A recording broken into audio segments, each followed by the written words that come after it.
మీ business ఏదైనా మీ ఊర్లో promotion చేయాలంటే అది సుమన్ టీవీతోనే సాధ్యం. ఇప్పుడే సంప్రదించండి.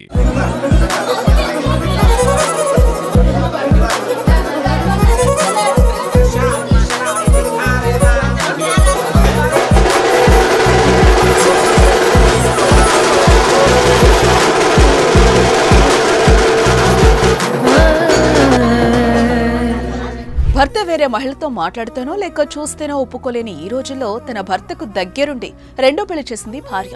ఇదేదో సినిమా సీన్ అనుకుంటే పొరపాటే, రియల్ సీనే. తన భర్తకు మానసిక వికలాంగురాలితో భార్యే పెళ్లి చేపించిన వింత ఘటన తెలంగాణలోని మహబూబాబాద్ జిల్లాలో చోటు చేసుకుంది.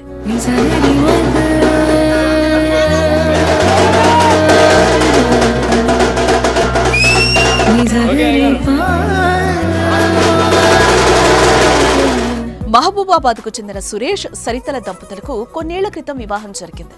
వీరికి ఓ కుమారుడు, కుమార్తె కూడా ఉన్నారు. అయితే సురేష్ కు ఓ మేనమామ ఉన్నాడు. అతనికి 2 కూతుళ్లు.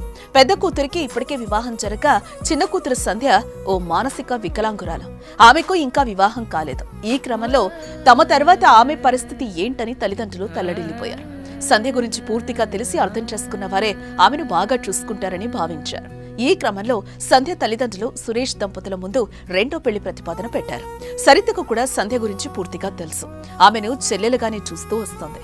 మానసిక వికలాంగురాలైన సంధ్య సురేష్ ను ఇష్టపడిందని తెలుసుకున్న సరిత వీరి పెళ్లికి అంగీకరించింది.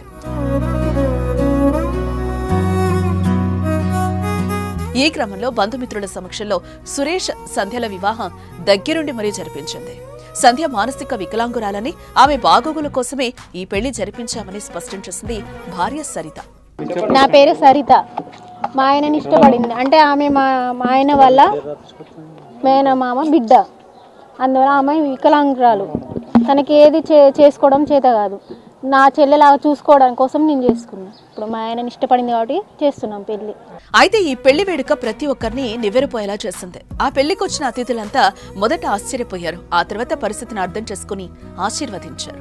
పెద్ద మనసు చేసుకున్న భార్య త్యాగాన్ని అభినందించారు. అయితే ఈ పెళ్లిపై పలువురు ప్రశంసలు కురిపిస్తుండగా మరికొందరు విమర్శలు చేస్తున్నారు. నా పెళ్లి కార్యక్రమంలో ఆ పెళ్లి కూతురు తండ్రికి 2 అమ్మాయిలు. ఆ అమ్మాయిలలో ఒక అమ్మాయి వికలాంగు, ఒక అమ్మాయి మంచిగానే ఉంటుంది. ఆమెకు పెళ్ళి అయిపోయింది. సరే, అదే పెళ్ళి ఈ అమ్మాయికి ఎటు తల్లిదండ్రులు సపోర్ట్గా ఉన్నారు ఇంతకాలం. తర్వాతకి ఆ అమ్మాయికి మా తదనంతరం కొంచెం ప్రాబ్లం అవుతుంది. మరి ఆమెకు ఎటువంటి అదే పెద్దల సపోర్ట్ కానీ ఎటువంటి సపోర్ట్ లేదు కాబట్టి ఆ అమ్మాయికి వాళ్ళ రిలేషన్లోనే సంబంధం చూసి పెళ్లి చేసేది. తల్లిదండ్రులకు ఓకేనా? తల్లిదండ్రులకు అందరు ఇప్పుడు చేసుకుంటే అబ్బాయికి ఇంతకుముందు పెళ్ళి అయింది. ప్లస్ ఆ అమ్మాయికి కూడా ఇష్టమే.